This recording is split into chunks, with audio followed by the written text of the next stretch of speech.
పిల్ల నీ చెయ్యి పట్టాలని నల్లని సీకట్లో ఒకదాన్నే కూసున్న దిక్కులేని పచ్చినయ్యి బావా నువ్వెప్పుడొస్తావని ఏళ్ళైపోతుండే పిల్ల ఎన్నెలొచ్చింది మన బతుకులా ఏలైపోతుండే పిల్ల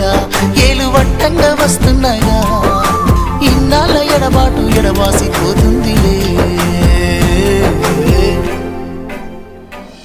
ఈ సీనయ్య గుండున్నదే సినదారా నీ కోసము ఈ దూరాన్ని చెరుపుతూ తీరాల తెగిరింది అందాల ఈ మానము ఓ బాబా చూస్తున్నానే ఇంటి మీనంగా ఈ మనము ఎప్పుడెప్పుడు